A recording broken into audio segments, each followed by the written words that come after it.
નમસ્કાર ગુજરાત। આજે આપણે જોઈશું 1 ઓગસ્ટ 2024નું મોસ્ટ ઇમ્પોર્ટન્ટ કરંટ અફેર। તે પહેલાં ખાસ કરીને ચેનલ ઉપર નવા હોય તો ચેનલને સબસ્ક્રાઈબ કરી લેવી, વિડીયો પસંદ આવે તો તમારા મિત્રો સુધી શેર કરજો અને લાઈક પણ કરજો। તો ચલીએ આજના નવા મહિના સાથે નવી શરૂઆત કરી દઈએ। તો તાજેતરમાં જ વિશ્વ માનવ તસ્કરી વિરુદ્ધ દિવસ ક્યારે ઉજવવામાં આવ્યો? તો 30 જુલાઈએ ઉજવવામાં આવે છે આ દિવસ। કયો? તો કે વિશ્વ માનવ તસ્કરી વિરુદ્ધનો દિવસ 30 જુલાઈએ ઉજવવામાં આવ્યો છે। આની થીમ તો કે કોઈ બાળકને પાછળ ન છોડવું, તો ખાસ કરીને બધાય બાળકોને સાથે લઈને ચાલવું। અને 28 જુલાઈએ વિશ્વ પ્રકૃતિ સંરક્ષણ દિવસ ઉજવવામાં આવે છે। તો આ બંને દિવસો જુલાઈના મહિનામાં એડ કરી દેવા। જ્યારે આ 28 જુલાઈએ વિશ્વ પ્રકૃતિ સંરક્ષણ દિવસની થીમ તો કે wildlife conservation digital innovation inject અપનાવો અને લોકોને છોડને જોડતો। તો ખાસ કરીને આ થીમ પર યાદ રાખવી આની સાથે। ત્યારબાદ છેલ્લી વખત જુલાઈ મહિનાનું રિવિઝન કરી લઈએ દિવસોનું। 1 જુલાઈએ તો કે રાષ્ટ્રીય ડૉક્ટર દિવસ, જીએસટી દિવસ અને રાષ્ટ્રીય સીએ દિવસ। 2 જુલાઈએ તો કે વિશ્વ રમતગમત પત્રકારત્વ દિવસ અને યુએસ ઓફ દિવસ। જ્યારે 3 જુલાઈએ તો કે આંતરરાષ્ટ્રીય પ્લાસ્ટિક બેગ મુક્ત દિવસ। 6 જુલાઈએ 2 દિવસ આંતરરાષ્ટ્રીય સહકાર દિવસ અને વિશ્વ ઝૂનોસિસ દિવસ ઉજવવામાં આવે છે। 10 જુલાઈની વાત કરીએ તો રાષ્ટ્રીય મત્સ્ય ખેડૂતનો દિવસ। 11 જુલાઈએ તો કે વિશ્વ વસ્તી દિવસ। 12 જુલાઈએ તો કે આંતરરાષ્ટ્રીય મલાલા દિવસ અને વિશ્વ પેપર બેગ દિવસ ઉજવવામાં આવે છે। જ્યારે 15 જુલાઈની વાત કરીએ તો વિશ્વ યુવા કૌશલ્ય દિવસ ઉજવવામાં આવે છે। 17 જુલાઈએ તો કે ઇસ્ટર માટે વિશ્વનો દિવસ ઉજવવામાં આવે છે। 18 જુલાઈની વાત કરીએ તો નેશનલ મંડેલા આંતરરાષ્ટ્રીય દિવસ। 20 જુલાઈએ તો કે વિશ્વ સેસ દિવસ અને આંતરરાષ્ટ્રીય ચંદ્ર દિવસ ઉજવવામાં આવે છે। 22 જુલાઈની વાત કરીએ તો રાષ્ટ્રીય દિવસ એટલે કે રાષ્ટ્રીય ધ્વજ દિવસ અને વિશ્વ મગજનો દિવસ ઉજવવામાં આવે છે। 23 જુલાઈની વાત કરીએ તો રાષ્ટ્રીય પ્રસારણ દિવસ ઉજવવામાં આવે છે। 24 જુલાઈએ રાષ્ટ્રીય આવકવેરા દિવસ। 26 જુલાઈએ તો કે કારગિલ વિજય દિવસ। 28 જુલાઈએ તો કે વિશ્વ હિપેટાઇટિસ દિવસ અને 29 જુલાઈએ તો કે આંતરરાષ્ટ્રીય વાઘ દિવસ ઉજવવામાં આવે છે। જ્યારે 30 જુલાઈએ કોમેન્ટ કરો કયો દિવસ ઉજવ્યો એ। તો ખાસ કરીને આ જુલાઈ મહિનાના દિવસો યાદ રાખવા। ત્યારબાદ તાજેતરમાં જ ટાઈમ મેગેઝિનમાં ની વર્લ્ડ બેસ્ટ પ્લેસ એટલે કે સૌથી સારું પ્લેસ ઓફ 2024ની લિસ્ટ બહાર પાડવામાં આવી છે। તો આ યાદીમાં કેટલા ભારતીય સ્થળોનો સમાવેશ કરવામાં આવ્યો છે? તો 3 ભારતના મોસ્ટ ઇમ્પોર્ટન્ટ ફરવાલાયક સ્થળો છે એવું કહેવામાં આવ્યું છે ટાઈમ મેગેઝિન દ્વારા। તો ખાસ યાદ રાખવું એમાં તો કે હિમાચલ પ્રદેશના નાર બુટીક હોટલ, હૈદરાબાદમાં મનમ ચોકલેટ ફેક્ટરી અને મુંબઈમાં ઉકેલોની મ્યુઝિયમ। તો ખાસ કરીને આ 3 યાદ રાખવા, કારણ કે Time magazine world best places of 2024નો રિપોર્ટ એની યાદી બહાર પાડી, એમાં આ 3 ભારતીય સ્થળોનો સમાવેશ કરવામાં આવ્યો છે। ત્યારબાદ થોડુંક ટાઈમ મેગેઝિનને લગતું કરંટ અફેર જોઈ લઈએ। તો કે ટાઈમ મેગેઝિન 2024ના 100 સૌથી પ્રભાવશાળી લોકોની યાદી બહાર પાડી હતી, જેમાં આલિયા ભટ્ટ અને સાક્ષી મલિકનો સમાવેશ થયો હતો। અને ટાઈમ મેગેઝિનની વિશ્વની સૌથી પ્રભાવશાળી કંપનીઓની યાદીમાં રિલાયન્સ અને ટાટાનો સમાવેશ થયો હતો। જ્યારે time magazine person of the year 2023 તરીકે ટેલર સ્વિફ્ટ છે। તો ખાસ કરીને ટાઈમને લગતું યાદ રાખવું ટાઈમને। ત્યારબાદ દેશનું સૌ પ્રથમ ડૂબી એટલે કે અંડર ગયેલ સંગ્રહાલય એટલે કે અંડરગ્રાઉન્ડ મ્યુઝિયમનું ઉદ્ઘાટન ક્યાં કરવામાં આવ્યું છે? તો દિલ્હી ખાતે આ મ્યુઝિયમનું ઉદ્ઘાટન થયું છે। તો દેશનું પ્રથમ એટલે કે સૌ પ્રથમ ડૂબી ગયેલો એટલે કે અંડરગ્રાઉન્ડ સંગ્રહાલયનું ઉદ્ઘાટન નવી દિલ્હીમાં કરવામાં આવ્યું છે। તો દિલ્હીમાં યુનેસ્કો વર્લ્ડ હેરિટેજ સાઇટ હુમાયુના મકબરા એટલે કે હુમાયુના મકબરાને કયા વર્લ્ડ હેરિટેજ સાઇટમાં સમાવેશ કરવામાં આવ્યો હતો? તમે ખાલી સાલવારી લખો એમાં। તો કે મકબરામાં તો કે પર્શિયનમાં દેશનું પ્રથમ ભૂગર્ભ સંગ્રહાલયનું ઉદ્ઘાટન કરવામાં આવ્યું છે, જેમણે મુઘલ સમ્રાટની વાર્તાઓ અને તેમના જીવન ઓછા જાણીતા પાસાઓનું જીવન છે, એટલે કે મુઘલને લગતું બધી ત્યાં મળી આવશે। આપણા સાંસ્કૃતિક અને પર્યટન મંત્રી ગજેન્દ્રસિંહ શેખાવતે આનું ઉદ્ઘાટન કર્યું છે। તો આ મ્યુઝિયમનું પણ યાદ રાખવું અને કોને ઉદ્ઘાટન કર્યું એ પણ યાદ રાખવું। ત્યારબાદ આ 16મી સદીના હુમાયુના મકબરામાં સંપૂર્ણ કલશ છે, જેને 2014ના તોફાનમાં નાશ પામ્યું હતું, પાછું રિનોવેશન કરવામાં આવ્યું છે અને ઉદ્ઘાટન પણ થઈ ગયું છે। આ મ્યુઝિયમમાં પણ પ્રદર્શિત કરવામાં આવ્યું છે। હવે હુમાયુની કબર 4 ભાગ શૈલીમાં બનાવવામાં આવી છે। આ ક્વેશ્ચન અગાઉ પૂછાઈ ગયો છે। ત્યારે આ પર્વતનો તાજમહેલ પણ કહેવામાં આવે છે, એટલે કે પૂર્વનો તાજમહેલ જે હુમાયુનો મકબરો છે એને કહેવામાં આવે છે। તો ખાસ કરીને આ 2 પ્રશ્ન નોંધવા। ત્યારબાદ થોડાક મ્યુઝિયમો જોઈ લઈએ આવા। તો તમિલનાડુના થૂથુકુડી જિલ્લા આદિનલ્લા પ્રથમ ઓનસાઇટ મ્યુઝિયમ બનાવવામાં આવશે, જ્યારે અયોધ્યા ઉત્તર પ્રદેશમાં મંદિરનું પ્રથમ મંદિર મ્યુઝિયમ બનાવવામાં આવશે. જ્યારે વિશ્વનું સૌથી મોટું મ્યુઝિયમ નવી દિલ્હીમાં બનશે, જેનું નામ તો કે યુગેન ઇન્ડિયા નેશનલ મ્યુઝિયમ રાખવામાં આવ્યું છે. જ્યારે હડપ્પિયન સંસ્કૃતિનું સૌથી મોટું મ્યુઝિયમ હરિયાણાના રાખીગઢીમાં બનાવવામાં આવી રહ્યું છે. ઇસરોએ તેમનું પ્રથમ વર્ચ્યુઅલ સ્પેસ મ્યુઝિયમ ક્યાં નામેથી લોન્ચ કર્યું છે? તો કે સ્પાર્ક. અને અરુણાચલ પ્રદેશમાં દેશનું પ્રથમ ફિશ મ્યુઝિયમ બનાવવામાં આવી રહ્યું છે. જ્યારે ભારતના સેનાનું પશ્ચિમ બંગાળનું દેશનું બીજું સબમરીન મ્યુઝિયમ બની રહ્યું છે. જ્યારે દેશનું પ્રથમ અને વિશ્વનું બીજું પાયડર મ્યુઝિયમનું ઉદ્ઘાટન તો કે ઇન્દોર ખાતે કરવામાં આવ્યું હતું. જ્યારે ભારતનું પ્રથમ ડિજિટલ નોન ફૂડ મ્યુઝિયમ તો કે તંજાવુર તમિલનાડુમાં બનાવવામાં આવી રહ્યું છે. જ્યારે કેરળ અલ્પાન્જામાં ખુલવામાં આવશે ભારતનું પ્રથમ શ્રમ ચળવળ સંગ્રહાલય. જ્યારે ભારતનું પ્રથમ મેરીટાઈમ મ્યુઝિયમ ખુલશે, ક્યાં ખુલશે? તો ભારતનું પ્રથમ ઓપન રોક મ્યુઝિયમ લોથલ ખાતે ખુલશે. અને ભારતનું પ્રથમ મેરીટાઈમ મ્યુઝિયમ હૈદરાબાદ ખાતે ખુલશે. અને દેશમાં પ્રથમ ફોટોગ્રાફી મ્યુઝિયમ મસૂરી ઉત્તરાખંડમાં ખુલ્લું મૂકવામાં આવશે. જ્યારે ભારતનું પ્રથમ ખુલ્લું મ્યુઝિયમ શાહિદ પાર્ક ઉદ્ઘાટન તો કે નવી દિલ્હીમાં કર્યું હતું. અને આંતરરાષ્ટ્રીય સંગ્રહાલય દિવસ 18 મેએ ઉજવવામાં આવે છે. તો ખાસ કરીને આ મ્યુઝિયમો યાદ રાખવા. ત્યારબાદ મનુ ભાકરે પેરિસ ઓલિમ્પિક 2024માં મિશ્ર ટીમ ઇવેન્ટમાં કોની સાથે બ્રોન્ઝ મેડલ જીત્યો છે? તો સબજોત સિંહની સાથે મનુ ભાકરે બ્રોન્ઝ મેડલ જીત્યો છે. અને આવું પ્રથમ વખત થયું, કારણ કે ભારતના ઇતિહાસમાં મેસ ડબલમાં પ્રથમ મેડલ આવ્યું એવું પ્રથમ વખત થયું, એટલા માટે ચર્ચામાં છે. તો મનુ ભાકરે પેરિસ ઓલિમ્પિક 2024માં મિશ્ર ટીમ ઇવેન્ટમાં સરબતજોત સિંહ સાથે બ્રોન્ઝ મેડલ જીત્યું છે. તો ખાસ આઈએમપી. અને 2024નું પેરિસ ઓલિમ્પિક ભારતની બીજી પેકેડ 10 મીટર એર પિસ્ટોલ મિક્સની ઇવેન્ટ છે હતી. એમાં મનુ ભાકર અને સબજોત સિંહ બ્રોન્ઝ મેડલ લઈને આવ્યા છે.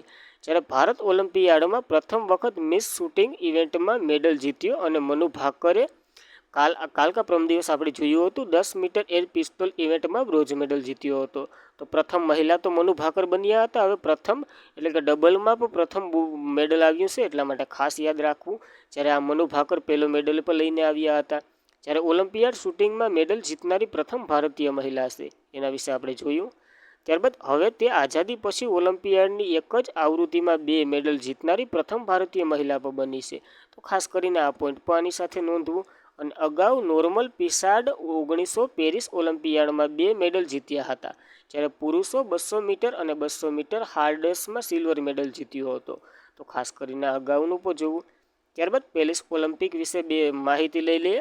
તો કે 2024નો 33મી આવૃત્તિ છે. આયોજન તો કે પેરિસમાં છે અને સમર ઓલિમ્પિક છે. 2026માં જુલાઈથી લઈ અને 11 ઓગસ્ટ 2024 સુધી આનું આયોજન થવાનું છે. માસ્કોટ તો કે ઓલિમ્પિયડ ફીઝ છે. તો કે એક ફ્રાન્સની પરંપરાગત ટોપી છે. તો ભારતીય ટોસ બેકર અભિનવ બિંદ્રા એટલે કે મશાલવાહક અભિનવ બિંદ્રા હતા. અદાણી ગ્રુપે ભારતીય ટીમને સ્પોન્સર કરેલી છે. ઉદ્ઘાટન સમારોહમાં ધ્વજવાહક તરીકે શરદ કમલ ટેબલ ટેનિસ અને પીયુ સિંધુ બેડમિન્ટન સાથે સંકળાયેલા એ બંનેએ કર્યું હતું. જ્યારે સેફ ડી મિશન તો કે ગગન નારંગ બન્યા હતા. અને બિલ્કિસ મીર જેઓ પેરિસ ઓલિમ્પિક સમિતિમાં જ્યુરી સભ્ય બનનાર પ્રથમ ભારતીય મહિલા બન્યા હતા. જ્યારે 4 નવી સ્પોર્ટ ગેમ એડ થઈ હતી: banking, state boarding, sport climbing અને સર્ફિંગ. તો ખાસ કરીને નવું યાદ રાખવું. અને પેરિસ ઓલિમ્પિક આપણે જ્યાં સુધી પૂરો નહીં થાય ત્યાં સુધી નવી માહિતી અને આવી રીતના જ રિવિઝન કરતા રહીશું. ત્યારબાદ 2028નો જે સમર ઓલિમ્પિક લોસ એન્જલસમાં થવાનો છે. જ્યારે વિન્ટર ઓલિમ્પિક 2030માં ફ્રાન્સમાં થવાનો છે. અને 2034નો યુએસ ખાતે થવાનો છે. તો ખાસ કરીને અગાઉ થવાના પણ યાદ રાખવા, કારણ કે એ તો 2034 સુધી પીછો જ નહીં મૂકે. ત્યારબાદ તાજેતરમાં જ બેઇજિંગ બેન્ડ પિંક્સ 2024નું ટાઇટલ કોણે જીત્યું છે? તો લેવિસ હેમિલ્ટને જીત્યું છે આ ટાઇટલ. તો આ એક ગ્રાન્ડ પિક્સ છે. તો તાજેતરમાં જ બેઇજિંગ બેન્ડ પિક્સ 2024નું ટાઇટલ તો કે લેવિસ હેમિલ્ટને જીત્યું છે. તો ખાસ કરીને આ યાદ રાખવું. ત્યારબાદના બધી જ પ્રિક્સ તો નથી જોવા, પણ એ પહેલું અને છેલ્લું જોઈ લઈએ અને છેલ્લા 3-4 જોઈ લેશું. તો બહરીન ગ્રાન્ડ પ્રિક્સ તો કે મેક્સ વર્સ્ટેપને જીત્યું હતું, જે રેડબુલના ડ્રાઈવર છે. ત્યારબાદ 12મુંથી જોઈ લઈએ બ્રિટિશ ગ્રાન્ડ પ્રિક્સ તો કે લેવિસ હેમિલ્ટન જીત્યું છે, જે મર્સિડીઝના ડ્રાઈવર છે. ત્યારબાદ છેલ્લું જોઈ લઈએ તો કે 24મું તો કે બેલ્જિયન ગ્રાન્ડ પ્રિક્સ તો કે લેવિસ હેમિલ્ટને જીત્યું છે. હવે તે કઈ કારના ડ્રાઈવર છે એ તમારે કોમેન્ટ કરવાનું છે. તો ખાસ કરીને આ જોઈને જવા તમારી પરીક્ષા અગાઉ. ત્યારબાદ તાજેતરમાં જ વેનેઝુએલાના રાષ્ટ્રપતિ તરીકે કોણ બન્યા છે? તો કે નિકોલસ માડુરો બન્યા છે વેનેઝુએલાના રાષ્ટ્રપતિ. તો તાજેતરમાં જ વેનેઝુએલાના રાષ્ટ્રપતિની નિમણૂક કરવામાં આવી છે. એ તો કે કોણ બન્યા? નિકોલસ માડુરો બન્યા છે. તો વેનેઝુએલા વિશે વાત કરી લઈએ. કેપિટલ, આ બીજી વખત બન્યા છે વેનેઝુએલાના રાષ્ટ્રપતિ. તો વેનેઝુએલા વિશે માહિતી લઈ લે તો કેપિટલ કારાકાસ છે. સલામ તો કે વેનેઝુએલા બોલીવર છે. તો ખાસ કરીને એટલું વેનેઝુએલા વિશે યાદ રાખવું. નવા રાષ્ટ્રપતિની નિયુક્તિથી તો નવા રાષ્ટ્રપતિ આવ્યા તો આપણે બધા જ પીએમ અને પ્રેસિડેન્ટની નિયુક્તિ જોઈ લઈએ. તો કે ઓસ્ટ્રિયાના પીએમ તો કે કિર્સ્ટન મિશેલ બન્યા હતા. જ્યારે ઈરાનના પ્રમુખ તો કે મસૂદ પેઝેશિયન, યુકેના પીએમ ખ્રેર શરમી બન્યા હતા. જ્યારે નેધરલેન્ડના પીએમ ડીક સૂફ, દક્ષિણ આફ્રિકાના રાષ્ટ્રપતિ તરીકે શેરીફ સામોફોસ, આઇસલેન્ડના રાષ્ટ્રપતિ હલ્લા ટોમસોડોડિયા અને મેક્સિકોના પ્રથમ રાષ્ટ્રપતિ તરીકે કાઉડિન સીન બોનમતી બન્યા હતા. જ્યારે લિથુઆનિયાના રાષ્ટ્રપતિ ગીતાનાસ નોસેદા, સાંડના પીએમ તરીકે અલ્લામાએ હલીના, સાંડના મહામાત પ્રમુખ તરીકે ઇદ્રીસ ડેબી, જ્યારે વિયેતનામના રાષ્ટ્રપતિ તો લામા બન્યા હતા. જ્યારે ક્રોએશિયાના પીએમ બન્યા હતા એન્ડ્રીજ પ્લાકોવિક. જ્યારે સ્કોટલેન્ડના પ્રથમ મંત્રી બન્યા હતા જ્હોન સ્વીની અને પનામાના પ્રમુખ બન્યા હતા જોસ રાઉલ મુનિયો. સિંગાપુરના વડાપ્રધાન લોરેન્સ વોંગ, આઇસલેન્ડના PM Bjarni Benediktsson, Peter Pellegrini તો કે સ્લોવાકિયાના પ્રથમ પ્રમુખ બન્યા હતા. સ્લોવાકિયાના પ્રમુખ બન્યા હતા. અને અબ્દુલ ફતેહ અલ સીસી ત્રીજી વખત ઇજિપ્તના રાષ્ટ્રપતિ બન્યા છે. અને જુડિસ સુમૈનવાઈ તુલિકા તો કે ડેમોક્રેસી રિપબ્લિક ઓફ કોંગોના પીએમ બન્યા હતા. જ્યારે સેનેગાલના રાષ્ટ્રપતિ બાસિરો દિઓમા ફાયે બન્યા છે. અને લુઈ મોન્ટેગો પોર્ટુગલના પીએમ બન્યા છે. આયર્લેન્ડના નવા પીએમ સિમોન હેરિસ અને પેલેસ્ટાઇનના નવા પીએમ મોહમ્મદ મુસ્તફા બન્યા છે. જ્યારે હંગેરીના રાષ્ટ્રપતિ તરીકે ટોમસ સુલોકિયા બન્યા છે. ત્યારબાદ પાકિસ્તાનના પીએમ શાહબાજ શરીફ, પાકિસ્તાનના રાષ્ટ્રપતિ આસિફ અલ જરદારી, ઇન્ડોનેશિયાના રાષ્ટ્રપતિ પ્રબોધ સુબિયાન્ટો, યમનના પીએમ અહેમદ અવદ બિન અલ સાલ્વાડોરના રાષ્ટ્રપતિ નાયબ બુકેલો, કઝાકિસ્તાનના પીએમ ઓલાઝાવ બેકેનોવ, ફિનલેન્ડના રાષ્ટ્રપતિ એલેક્ઝાન્ડર સ્ટબ, કોમોરોસીના પ્રમુખ અઝાદી આસોમની. જ્યારે ગ્વાટેમાલાના નવા રાષ્ટ્રપતિ બન્યા હતા બાન્ડોલ એવેલોલ. અને તાઇવાનના રાષ્ટ્રપતિ લાય સિંગ-તે, ફ્રાન્સના સૌથી યુવા અને પ્રથમ ખુલ્લેઆમ ગે વડાપ્રધાન ગેબિયન એટલ અને ક્લેસ્ટિન ટિન્સેન્ડી તો કે ડેમોક્રેસી રિપબ્લિક ઓફ કોંગોના પ્રમુખ બન્યા હતા. તો ખાસ કરીને આ નિયુક્તિ 2024 પછીની જ બધી છે, તો ખાસ યાદ રાખવી. ત્યારબાદ તાજેતરમાં જ સફળતાપૂર્વક ઇંગ્લિશ ચેનલ પર પાર કરનાર સૌથી યુવા પેરા સ્વિમિંગ કોણ બન્યા છે? તો જીઆરઆઈ બન્યા છે પ્રથમ સ્વિમિંગ. તો તાજેતરમાં સફળતાપૂર્વક ઇંગ્લિશ ચેનલને પાર કરનાર સૌથી યુવા પેરા સ્વિમિંગ બન્યા છે જીઆરઆઈ બન્યા છે. તો મુંબઈના 14 વર્ષની જીઆરઆઈ ઇંગ્લિશ ચેનલને પાર કરનાર વિશ્વની સૌથી નાની ઉંમરની અને સૌથી ઝડપી પેરા સ્વિમિંગ પણ બન્યા છે. તો ખાસ કરીને આ 2 પોઈન્ટ યાદ રાખવા જીઆરઆઈ વિશે. અને તેણે આ અંતર 17 કલાક 25 મિનિટમાં પૂર્ણ કર્યું છે, જેઓ પેરા સ્વિમિંગ દ્વારા સ્થાપિત કરવામાં આવેલો નવો રેકોર્ડ છે. અને ઓડિઝ સ્પેટ ડિઓન્ડર પંડિત જીયારામ ભારતીય નૌકાદળમાં કર્મચારીની પુત્રી છે. તો ખાસ કરીને આ તો કંઈ ખબર નહીં, પણ મુંબઈના છે અને 16 વર્ષના છે જીઆરઆઈ. જ્યારે જીઆરઆઈના નવા રેકોર્ડ બીજા જોઈ લઈએ તો આ ઇંગ્લિશ ચેનલ પાર કરનાર સૌથી નાની અને કયા તો કે સૌથી ઓછી એટલે કે ઝડપીમાં પૂરું કર્યું છે. તો ભારતે શ્રીલંકાની અગાઉ કરતી પાલ્ક સ્ટેટ પાર કરનાર સૌથી ટૂંકી અને સૌથી ઝડપી તૈવારિયા એટલે કે સ્વિમિંગ હોવાની વિશ્વની વિક્રમ રેકોર્ડ પર ધરાવે છે. અને તેણીને 2022માં પીએમ નેશનલ ચિલ્ડ્રન એવોર્ડ પણ મળ્યો હતો. તો ખાસ કરીને યાદ રાખવું. ત્યારબાદ અંગ્રેજી ચેનલ છે હું તો તે એન્ટાર્કટિકા મહાસાગરની એક શાખા છે જે દક્ષિણ ઇંગ્લેન્ડની ઉપર એટલે કે ફ્રાન્સ સાથે જોડે છે. તો ખાસ કરીને ઇંગ્લિશ ચેનલ. અને મિહિર સેન અંગ્રેજી ચેનલને પાર કરનાર પ્રથમ ભારતીય હતા, જે આરતી શાહ તીર્થ જે પ્રથમ મહિલા હતા. જ્યારે ઇંગ્લેન્ડના કેપ્ટન મેથ્યુ વેલ જે સફળતાપૂર્વક ઇંગ્લિશ ચેનલને પાર કરનાર પ્રથમ વ્યક્તિ હતા. તો ખાસ કરીને આ પ્રથમ તો યાદ રાખવા, એની સાથે જીઆરઆઈનું નામ એડ કરી દેવું. ત્યારબાદ તાજેતરમાં જ વી વેંકટ એપોગ્રાફી એવોર્ડ 2024થી કોને સન્માનિત કરવામાં આવ્યા છે? તો વી વેદસલમને સન્માનિત કરવામાં આવ્યા છે આ એવોર્ડથી. તો તાજેતરમાં જ વી વેંકટ એપિગ્રાફી એવોર્ડ 2024થી વી વેદસલમને સન્માનિત કરવામાં આવ્યા છે. આ એવોર્ડ શું છે તો કે એપોગ્રાફી એટલે કે સ્ટડી ઓફ શિલાલેખ એટલે કે શિલાલેખનો અભ્યાસ કરે અને સારી રીતના કરે એના માટે આપવામાં આવે છે. એક પ્રખ્યાત તમિલ એપિગ્રાફી અને ઇતિહાસકાર વી વેદયા વાત્સલને જેમણે હમણાં જ 2024 માટે વી વેંકાયા એપોગ્રાફી એવોર્ડથી એનાયત કરવામાં આવ્યો છે. તો ખાસ કરીને એવોર્ડની લિસ્ટમાં એડ કરી દેવાનો. તો આપણે એવોર્ડો જોઈ લઈએ 2024ના તમામ. તો Michel Jens advocate of the year award 2023 Radhika સેનને. સો પ્રાઇઝ અગાઉનો નોબલ CR કુલકર્ણીને. સાહિત્ય અકાદમી ફેલોશિપ એવોર્ડ સંકિયન બોન્ટને. ડ્યુરિંગ પ્રાઇઝ 2023 અરવી વિગડન્સને. ઇન્ટરનેશનલ બુકર પ્રાઇઝ 2024 જેવી એપેનવને, જેનું અનુવાદન તો કે માઇકલ હોફમેને કર્યું હતું કોરસનું. અને વાઇટલી ગોલ્ડ એવોર્ડ પૂર્ણિમા દેવી બર્બનને. જ્યારે પંડિત રાજેન્દ્ર નાઈરને તો કે ગંગા સ્વામી માટે લસુ મહારાજ એવોર્ડ આપવામાં આવ્યો હતો. અને Goldman environment prize 2024 Alok શુક્લને. જ્યારે ક્રિસ હ્યુમેનિટીક એવોર્ડ 2021 રતન ટાટાને. 2023નો બિલ ગેટ્સને મળ્યો હતો. જ્યારે વર્લ્ડ પ્રેસ ફોટો 2024 મોહમ્મદ સાલેમને. આર્યભટ્ટ પુરસ્કાર પાવલિયા સુબ્બારાવને. લતા દીનાનાથ મંગેશકર એવોર્ડ 2024 અમિતાભ બચ્ચનને. જ્યારે એબલ પુરસ્કાર ગણિતનો નોબલ મિશેલ ટાલાગ્રાસને. જ્યારે ઇરેશિયમ એવોર્ડ અમિતાવ ઘોષને. 2024નો પીજલ પ્રાઇઝ રિસેન્કિયા યામામોટાને. જ્યારે મિસ વર્લ્ડ 2024 તરીકે ક્રિસ્ટીના પિંકાજો અને મિસ યુનિવર્સ 2023 તરીકે સેનિસ પેલેસિયો હતા. ત્યારબાદ 2023નો GD Birla award doctor Aditi સેનને. જ્ઞાનપીઠ પુરસ્કાર 58મો જગતગુરુ રંભાચાર્ય અને ગુલજારીલાલને. KP નાવીબીયા એવોર્ડ S સોમનાથનને, ઇસરોના અધ્યક્ષે. CK Naidu lifetime achievement award Ravi Shastri અને ફારૂક એન્જિનિયરને. જ્યારે આસામનો વૈભવ સન્માન રંજન ગોગાઈને. MS સ્વામિનાથન એવોર્ડ BR કંબોજને મળેલો છે.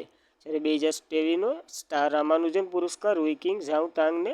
સાહિત્ય અકાદમી પુરસ્કાર હિન્દીમાં તો કે સંજીવને, અંગ્રેજીમાં તો કે શરણ રામચરણ ગોરને જાનકી રાનકી વિનંતી માટે. અને 33મો વ્યાસ સન્માન પુષ્પા ભારતીને યાદો યાદો યાદો માટે. 33મો સરસ્વતી સન્માન પ્રભા વર્માને રુદ્ર સાત્વિક માટે. જ્યારે Ramon Magsaysay award 2023 doctor Ravi કન્નરને. V Shantaram lifetime achievement award સુબિયાન્તા નલામથુને.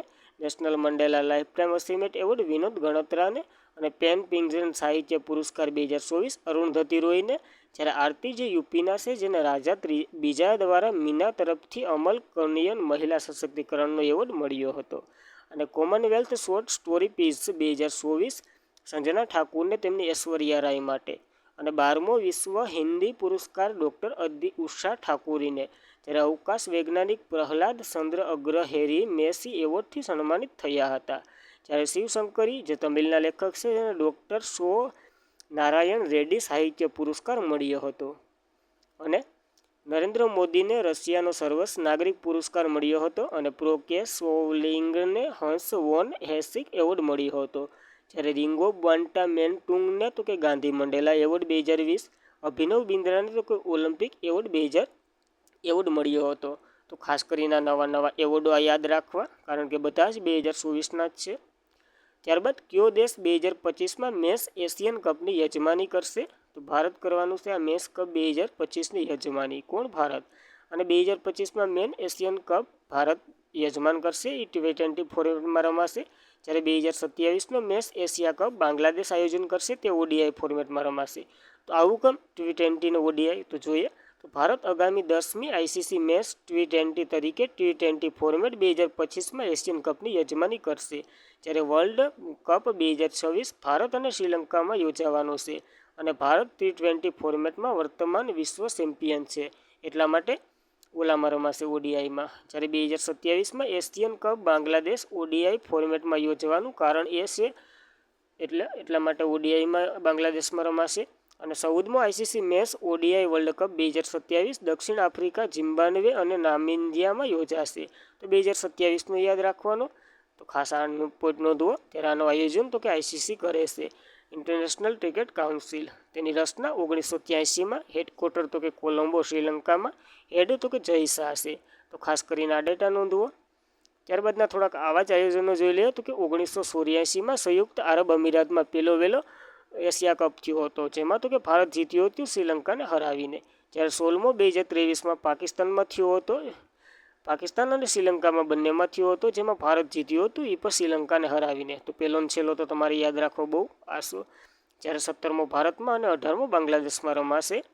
અને મહિલા ક્રિકેટ એશિયન કપ 2024ની વાત કરીએ તો 9મી આવૃત્તિ 19 જુલાઈથી 28 જુલાઈ 2024 દરમિયાન આયોજન થયું છે. થોડીક સ્પીડ રાખવું કારણ કે વિડીયો બહુ લોંગ નથી થવા દેવો આપણે. જ્યારે શ્રીલંકામાં દાબનબુયા રંગલીલા સ્ટેડિયમમાં રમાયું હતું અને આયોજન આઈસીસી એના વિશે આપણે ચર્ચા કરી ચૂક્યા છે. પ્લેયર ઓફ ધ સિરીઝ અસરદી અથાપુરી બન્યા હતા, જે શ્રીલંકાના ખેલાડી છે.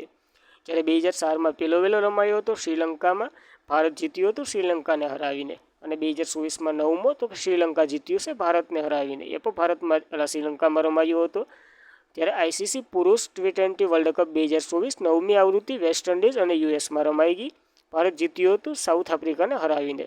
પ્લેયર ઓફ ધ સિરીઝ તરીકે જસપ્રીત બુમરાહ બન્યા હતા. અને આઈસીસી મહિલા T20 વર્લ્ડ કપ 2024નો બાંગ્લાદેશમાં, જ્યારે આઈસીસી મેન્સ વર્લ્ડ કપ 2023નો ઓસ્ટ્રેલિયા ભારતમાં રમાવાનો છે. તો ખાસ કરીને આ પોઈન્ટ પણ નોંધવો. ત્યારબાદ તાજેતરમાં Jamshedji Tata powerful lessons for corporate શીખ પુસ્તક કોણે લખ્યું છે? તો આર ગોપાલકૃષ્ણ અને હરેશ મટ્ટલે આ પુસ્તક લખ્યું છે, એટલે કે એ અને બી બંને આવશે. તો તાજેતરમાં જમશેદજી ટાટા અને પાવરફુલ લેટેસ્ટ ફોર કોર્પોરેટર શીખ પુસ્તક આર ગોપાલકૃષ્ણ અને હરેશ મટ્ટલે લખ્યું છે. જમશેદજી ટાટાના આખી જીવનશૈલી ઉપર આ પુસ્તક નોંધેલું છે. તો ખાસ કરીને આ ડેટા યાદ રાખો આની સાથે. તો આજના માટે એટલું. Thank you for watching this video. મિત્રો, ખાસ કરીને વિડીયો તમને કેવો લાગ્યો તે કોમેન્ટ કરો. પસંદ આવે તો લાઇક કરો. તમારા મિત્રોને સજેસ્ટ કરો. કંઈ સુધારા હોય તો અમને સજેસ્ટ કરો. તો આજના માટે એટલું. Thank you for watching this video. જય હિન્દ, જય ભારત.